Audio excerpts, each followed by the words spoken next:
Hello दोस्तों, नमस्कार। आज हम लोग एक इम्पॉर्टेंट क्वेश्चन कलिंग नरेश खारवेल की उपलब्धियों के बारे में चर्चा करेंगे। क्योंकि कलिंग नरेश खारवेल का एकमात्र जो है अभिलेख हाथी गुम्फा अभिलेख है, जिसके बारे में संपूर्ण जानकारी खारवेल के संबंध में मिलती है।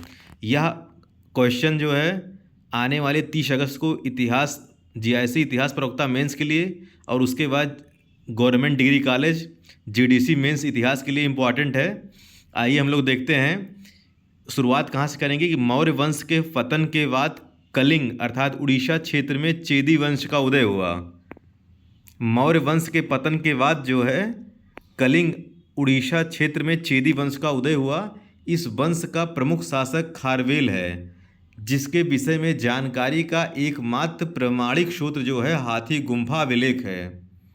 ठीक है, पहले इसके हम सैन्य अभियान के बारे में देखेंगे। पहला क्या है, सातकर्णी यानी सातवाहन शासक सातकर्णी प्रथम को पराजित करता है। ये कलिंगाधिपति व कलिंग चक्रवर्ती उपाधि धारण करने के उपरांत सातवाहन शासक सातकर्णी प्रथम को पराजित करता है। उसके बाद बरार के भोजकों, उसके बाद रठिकों, वो खानदेश को भी हराता है। दूसरा क्या है, दक्षिण भारत में 3 राजाओं को पराजित करता है, चोल, चेर और पांड। यहाँ तक कि पांड राज्य में यह गधों से हल चलवाता है, पांड राज्य में। तीसरा है, मगध पर आक्रमण करता है। मगध शासक बृहस्पति मित्र को हराकर जो है जैन तीर्थंकर की मूर्ति को वापस ले आता है, जिसको कुछ समय पहले महापद्नंद ले गया था। आगे हम लोग देखते हैं धार्मिक नीति इसकी देखते हैं। धार्मिक नीति क्या है, धार्मिक नीति जो है स्वयं जैन धर्म का अनुयायी था तथा अन्य धर्मों के प्रति सहिष्णु था। उसने जो है क्योंकि उसने गया एवं भुवनेश्वर में मंदिरों का निर्माण कराया था। अगला है निर्माण संबंधी कार्य। निर्माण संबंधी कार्य में क्या है, इसने जो है राजधानी को तोरणों एवं प्राचीरों से अलंकृत करवाया। दूसरा क्या है, सिंचाई हेतु तनसुली नामक नहर का निर्माण करवाया। तीसरा क्या है, प्राची नगर के दोनों ओर महाविजय प्रसाद का निर्माण करवाया। चौथा क्या है, सड़कें बनवाई तथा इसके दोनों किनारों पर प्रकाश स्तंभ स्थापित करवाया। अगला है प्रजा हितैषी शासक के रूप में राज्य में प्रजा कल्याण के लिए 1 लाख मुद्रा व्यय किया तथा जनता को अनेक करों से मुक्ति दिलाया। अगला है संगीत व कला को प्रोत्साहन। समुद्रगुप्त की भांति खारवेल भी संगीत में कुशल था।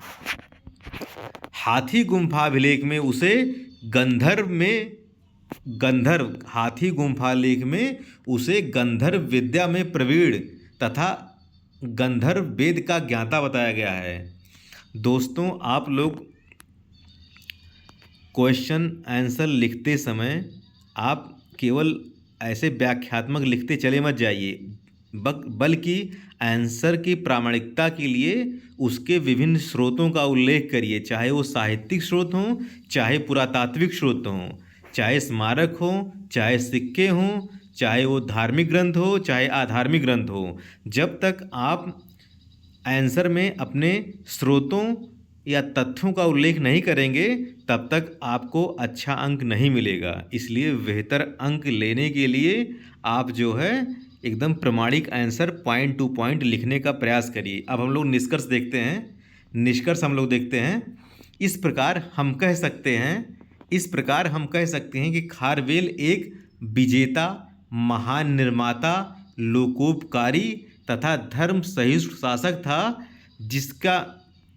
जिसका शासनकाल कलिंग के इतिहास का स्वर्णयुग माना जाता है। ये देखिए निष्कर्ष हो गया। ठीक है, निष्कर्ष आपका जो है एक उत्कृष्ट और प्रगतिशील होना चाहिए, जो कि एग्जामिनर को प्रभावित करने योग्य हो। ठीक है दोस्तों, इसी प्रकार जो है आप लोग, चूँकि 30 अगस्त को जो है जीआईसी प्रवक्ता मेंस इतिहास से है, तो आप लोग जो है पढ़ते रहिए। कुछ इम्पॉर्टेंट क्वेश्चन हम आप लोगों से चर्चा करेंगे। अगर आपको ठीक है, अगर आपको ये इन प्रश्नों की श्रृंखला अच्छी लगती है तो आप मेरे उत्साहवर्धन करने के लिए ठीक है चैनल को सब्सक्राइब कर दीजिए, लाइक कर दीजिए। ठीक है दोस्तों, धन्यवाद।